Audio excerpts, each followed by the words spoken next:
अस्सलाम वालेकुम। आलू के पराठे इस तरह बनेंगे कभी सोचा ना था। इतने नरम, इतने सॉफ्ट और इतने क्रंची, यकीन करें कि खाने का मज़ा आ गया।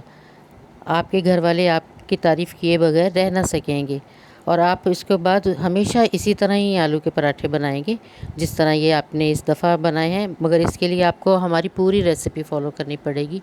आप ध्यान से एक एक स्टेप को देखिए और तकरीबन मुकम्मल आपको जो है वो वीडियो देखनी पड़ेगी, तो आप आखिर तक इसको फॉलो करें। हमने आधा किलो आलू लिए थे और इसको हमने कद्दूकश कर लिया है और इसको अच्छी तरह से 2-3 दफ़ा पानी में से निकाल के निचोड़ लिया है। ये देखें, हमने इसको एक बड़े पैन में डाल दिया है। अब इसके अंदर हम बाकी की चीज़ें डालेंगे और आप देखें कि इसमें हम क्या क्या ऐड करते हैं। तो अब हमने हरी मिर्चें काट ली हैं बिल्कुल बारीक और हरा धनिया भी काट लिया है बिल्कुल बारीक, हमने वो ऐड कर लिया है। और अब हम इसके अंदर 2 प्याज दरमियानी बिल्कुल बारीक चॉप की हुई हमने इसके अंदर डाल दिए हैं। और अब हम जो है कुटा धनिया 1 टेबल स्पून उसको हमने पीस लिया है थोड़ा सा।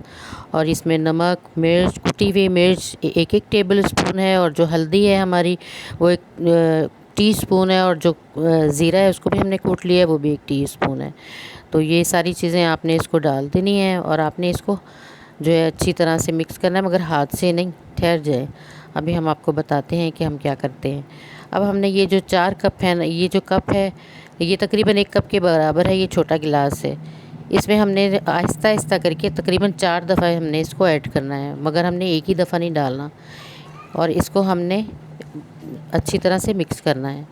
और ये याद रखिएगा कि हमने इसको थिक रखना है, बिल्कुल पकौड़ों के स्टाइल से। हमने इसको पैन केक की तरह पतला नहीं करना, लिक्विड नहीं बनाना, इसको हमने मोटा मोटा रखना है। तो अब हम इसके अंदर फिर दोबारा आटा ऐड करेंगे।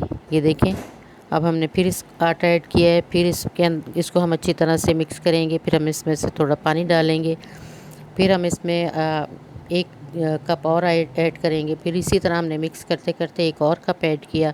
हमने इसमें 4 कप इसी तरह ऐड कर दिए हैं और अब हमने इसको बहुत अच्छी तरीके से मिक्स कर लिया। और थिकनेस देख लें, हमारी इसी तरह ही है, बिल्कुल आपको ऐसे लग रहा होगा जैसे हमने पकौड़ों वाला बेसन तैयार कर लिया है। नहीं, मगर ये आलू के पराठे इसी तरह ही बनेंगे। थोड़ा सा आपको पकाते वक्त मुश्किल लगेगा, मगर ये बहुत मज़े के बनेंगे। और एक दफ़ा बनाएंगी तो फिर आहिस्ता आहिस्ता आपका हाथ सेट हो जाएगा। तो चलें, इसको हम अच्छी तरह से मिक्स करके तो इसको 20 मिनट के लिए हम इसको छोड़ देंगे, ढक के रख देंगे। और इसके बाद फिर हम इसको बनाना शुरू करेंगे। तो चलिए हम इसको ढक के रख देते हैं। चलें, 20 मिनट गुज़र गए हैं, अब हमारी तैयारी शुरू हो गई है और अब हमने इसको बनाना शुरू कर दिया है। अब हमने एक पैन लिया है, उसमें हल्का सा हमने ऑयल ग्रीस किया है और इसको हमने हल्का सा गर्म किया है। और हम इसको अभी हमने तेज़ गर्म नहीं करना, इसलिए चूल्हे से हटा लिया है। और इस पैन के अंदर इस तरह से हमने आटे को फैला लेना है। हमने इस चमचे की मदद से, जो हमारा है चमचा, इसी से हमने इस आटे को जो है फैला लेना है और इसको हमने बहुत बारीक नहीं करना। तो ये इसी तरह से हमने पूरे पैन के अंदर इसको फैला लेना है। हमने बहुत बड़ी रोटियां नहीं बनाई, हमने जो है वो दरमियाने साइज़ की रोटियां बनाई हैं। इसको हमने इसी तरह ही इसके पेंदे से जो है ना गोल कर लेना है, चमचे के पेंदे से। तो ये देखिएगा, अभी हम आपको दिखाते हैं कि इसको हमने किस तरह से बिल्कुल सेट कर लिया है।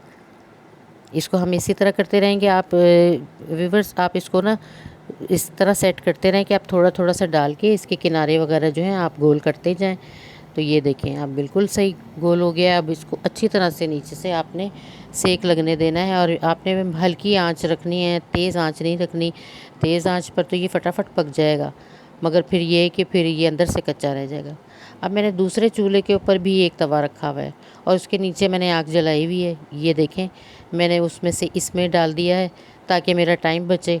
और ये इस पे जो है वो मैं ऑयल वगैरह लगा के मैं इस पे सेकती रहूँगी, साथ साथ इस पे भी पकते रहेंगे और फिर मेरे साथ साथ मैं पैन में भी डो जो है वो डालती रहूँगी। ये देखें, ये ट्रिक है। आपने एक पैन रख लेना है और आपने एक तवा रख लेना है, ताकि ये जो है ना ये ज़रा देर से तैयार होते हैं। पैन केक की तरह ये जल्दी तैयार नहीं होते, इनको टाइम लगता है। तो आपने फिर इसको अच्छी तरह से उलट पलट के आप थोड़ी देर के लिए इसको इसी में छोड़ दें। और फिर अब आप देखें, आपने इसका कलर अच्छा आ जाएगा तो फिर आप इसको फिर निकाल लीजिएगा।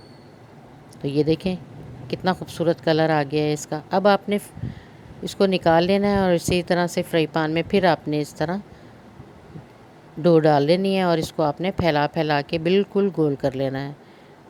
ये देखें, इसी तरह आपको लगे जैसे आपने रोटी की डो बनाई हुई है, तो आपने इसको इसी चमचे की जो नीचे वाला पेंदा है ना, उसी से ही आपने इसको करना है हल्के हाथ से, और ये बड़ा अच्छा गोल हो जाएगा। ये देखें, इसको हमने गोल कर लिया है। अब इसको उसके ऊपर हमने ऑयल लगाया है, और ये देखें अब हम इसको पलट देंगे, और फिर इसके बाद इसी तरह से हम फिर इसको बड़े तवे के ऊपर डाल देंगे, और उसके बाद हम जो है हमने फिर इस फ्राई पैन में फिर हम डो डालेंगे।